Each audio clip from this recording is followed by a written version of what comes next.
dans cet épisode. On va rester sur la teinte originale brillante. Porsche GT3 RS 992.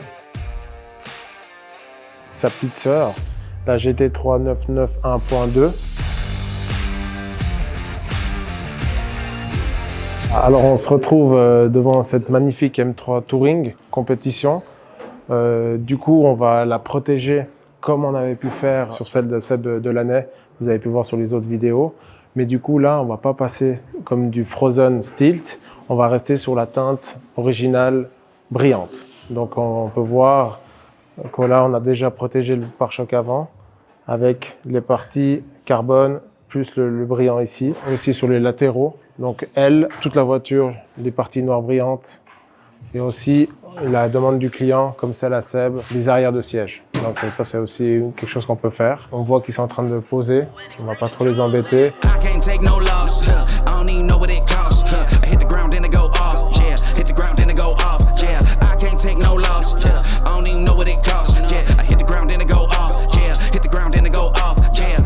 Là, on peut voir la teinte. Donc c'est un très beau rouge.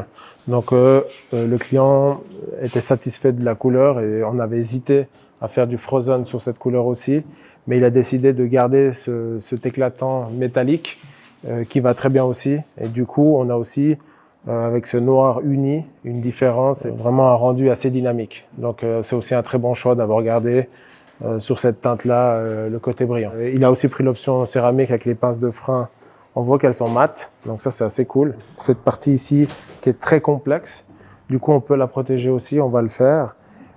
Cette partie-là se protège en une fois, puis après il y a une autre partie qui vient là. Parce que vu que la partie en une fois ce serait pas possible. Donc du coup il y a comme le covering, des inlays comme on appelle ça, de découpe. Donc on a une partie ici qui sera découpée pour laisser la difficulté à l'autre partie ici. Donc ce qui fait que ça, il n'y a pas de décollement ou autre. Donc ça, c'est une partie qui est protégée aussi. La partie aussi calandre, on peut vraiment tout protéger. Et aussi, il y a une option qui est possible sur cette M3, qui a la coque carbone sur les sièges arrière, qu'on peut protéger. Du coup, on démonte le siège, on le sort du véhicule, et puis ensuite, on protège la coque arrière pour au niveau des pieds, si quelqu'un rentre derrière, qui tape dans le carbone pour pas que ça le raye, etc. Ça a les mêmes propriétés que le film que vous avez ici. Il est possible aussi en mat ou en brillant. Donc, c'est les deux possibilités. Et là, le client a fait une demande spéciale aussi pour compléter sa protection complète. Il a demandé à ce que les jantes soient traitées en céramique. Donc, c'est quelque chose qu'on va faire une fois que toute la voiture sera finie. On va retirer les jantes, nettoyer, dégraisser et appliquer la céramique. Et pareil, il a fait la demande pour les pare-brises et vitres. Donc, on va faire pareil, dégraisser et appliquer pour pouvoir lui rendre un véhicule facile à l'entretien grâce à l'option XPEL Fusion, donc ce qui permet de faciliter le nettoyage avec cette céramique intégrée dans le film, plus les jantes du coup traitées en céramique et les pare-brises pareil. Alors voilà pour la M3 Touring. Maintenant on va passer sur un autre bijou, Porsche GT3 RS 992, donc la bête de course. Donc voilà, là on a protégé les parties pare-choc, capot. Donc là, le pack Weissach, donc automatiquement en carbone. Sur un véhicule comme ça, on est quasiment obligé de protéger l'intégralité du véhicule. Parce que si on peut regarder ici, cette partie-là, où il y a la roue, l'impact au niveau caillou, c'est vraiment quasiment sur tout le véhicule. Donc c'est pour ça que là, il y a quasiment pas le choix si on veut avoir un véhicule propre. Et puis même si on fait du circuit, que ce soit école, autoroute, etc., les impacts, ils vont taper dans tous les sens. Du coup, il vaut mieux protéger un véhicule comme ça. Vous avez cet élément-là, l'aile avant et la porte qui ont déjà été protégés. Là, le film est déjà posé. Et là, cette partie-là qui n'a pas été encore protégée.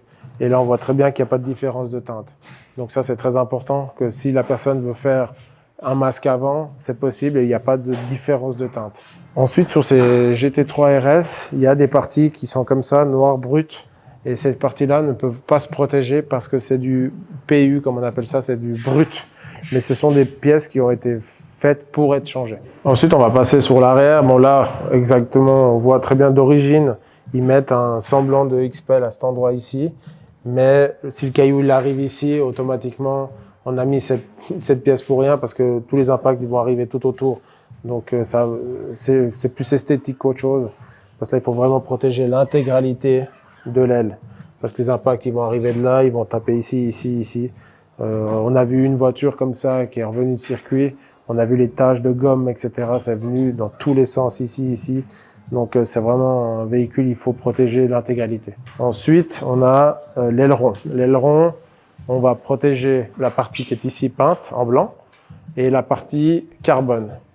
Ensuite, là, on a de nouveau les mêmes parties comme les parties qui sont ici qui ne se protègent pas. Donc là, on peut très bien mettre une décoration, on peut remettre, si, à la demande du client, GT3 RS, on peut mettre d'autres choses, ça colle, il n'y a pas de problème, mais on n'a pas de protection à mettre là-dessus. Donc le coffre à poser, donc automatiquement on voit qu'il y a une telle déformation à cet endroit ici, on sait très bien qu'il y aura justement ici une découpe pour pouvoir accepter cette déformation-là. Donc à la demande de certains clients, ils veulent qu'on enlève le RS pour poser par-dessus, puis il y en a qui ne veulent pas. Donc là, on suit vraiment la demande du client. Si le client il veut absolument qu'on en laisse ce GT3 RS d'origine, c'est d'après le client, on va le laisser, on va poser. Donc nous, on aurait tendance à vouloir enlever pour pouvoir poser par-dessus le film le GT3 RS qu'on aurait refait. Mais si le client désire de le laisser, on va l'écouter, c'est son désir. Là, on a fini l'explication du XPEL pour la GT3 RS. Du coup, on va passer sur sa petite sœur, la GT3 991 1.2, où on va préparer la voiture pour la vente. Donc, automatiquement, elle a été personnalisée parce qu'elle faisait beaucoup de circuits. Du coup, on va enlever tout ce qui est stickers personnalisés et puis comme ça on peut la mettre en vente pour que le futur client peut se lancer dans d'autres personnalisations à son goût. Donc voilà, donc là on a la dépose du film ici par exemple, on va la nettoyer des contaminations, léger polish et puis comme ça vous avez un véhicule qui est prêt à la vente. Donc ça c'est quelque chose qu'on peut proposer aussi. Et puis après on sera à l'écoute du prochain client, savoir ce qu'il veut faire, s'il veut qu'on protège d'autres parties, s'il veut qu'on mette des stickers, vu que c'est un véhicule qui est comme dédié pas mal à circuits, courses, etc. Du coup, on est à l'écoute aussi par rapport à ça. Voilà, alors on va juste aller voir Hugo qui est en train de poser la partie centrale du pare-choc avant au niveau du carbone, comme on a expliqué avant. Donc là, on voit qu'il a prédécoupé la partie et ensuite il va racler comme le pare-choc, comme un capot. C'est toujours la même chose pour chaque pièce. On a une partie qui est ici, qui est déjà protégée. Du coup, il faut qu'il vienne à ras pour pouvoir bien se placer, puis pas que ça se voie, pas que ça soit chevauché. Alors voilà, on arrive au terme de la vidéo. Les deux voitures, on les a pas vues finies parce qu'elles sont livrées en début de semaine prochaine. Donc n'hésitez pas à vous abonner à notre chaîne et puis je vous dis à la semaine prochaine. Ciao!